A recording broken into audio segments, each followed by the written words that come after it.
তীব্র গরম এবং রোদ থাকার কারণে আমরা বাড়ি বসে শরীরটা ঠান্ডা করার লাগে। তো শরীরটা ঠান্ডা করার লাগে আমরা জানা লাগবো সেই ঐতিহাসিক গরিবের কক্সবাজার। তো আমরা বাড়ি আশেপাশে যদি কোনো গাং থাকে তাহলে গরিবের কক্সবাজার গাংটাই আমরা আশেপাশে। তো আমি লঙ্গি পিনতে ছুটে দিচ্ছি, কারণ লঙ্গিতে শান্তি, লঙ্গিতে ক্লান্তি। আর সিলেট থেকে কিছু ভাই বাজার আছি না আমার সাথে মিট করার লাগে। তারা আমার আয় কইলো যে তোমরা এলাকার মাঝে সবচেয়ে সুন্দর জায়গা কোনো এনই আমরা লয়ে যাও। আত্মীয় আত্মীয় হন যাই আমরা সেই ঐতিহাসিক গরিবের কক্সবাজার। সবাই দয়া হইরে মায় হইরে এর নাম দিয়েছে হইলো মিনি কক্সবাজার। আমি ডাহি গরিবের কক্সবাজার। আর আজকের আকাশটা কিন্তু আসিন অনেক সুন্দর। সামনে সাইড দিয়ে কি এটা বান্ধন না মূলত এই জায়গার মধ্যে আইছি গোসল দেওয়া লাগে, গোসল না দিয়ে গেলে কি হইব। আর আমি এই জায়গার মধ্যে আইছি গোসল দই আমার অন্যরকম একটা ফিল লাগে। তখন লঙ্গি টঙ্গি যা আছে লঙ্গি টঙ্গি খুললে নামে ফ্রম গোসল দেওয়ার লাগে। তো হাফ প্যান্ট আমি খুবই কমে ফিনতে, হাফ প্যান্ট ফিনলে যে গুণ এটা আমি ঠিকই জানি। তো দুঃখিত হাফ প্যান্ট ফিনতে অত তো ফানি দেখে আমার তো আর সহ্য হইতাছে। সহ্য না হইলে আর কি ওরা প্রথম নামি আমি ডুব মারলাম, ডুব মারে শৈল মূল সব ঠান্ডা বানাই। আর কোনো কিছু যদি আমার চোখের সামনে পড়ে এটা উঠে না উঠি, এটার মধ্যে কুনি নুডি না উঠি আমার কিন্তু ভালো লাগে। এটা উঠে কেড়ে উঠলাম আর কেড়ে বললাম আমি নিজেও কইতাম। তখন আমরা যত্ন ফারি অত্যান ডুবাইম, ডুবাইতে ডুবাইতে ডুবাইম, ডুবাইতে ডুবাইতে মনে করুন যে ডুবাই ভাই বাদা যদি সব এক হয়ে পড়ি মজা আর ফুংটা আমি না হলে কি হইবে। আমার শুধু পাই আমার ব্যক্তি দোষী,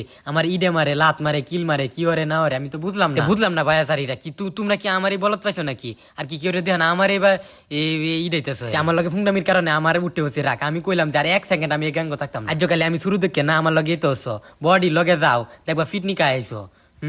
আজ আইনি ফোন তুই রাখে দিই।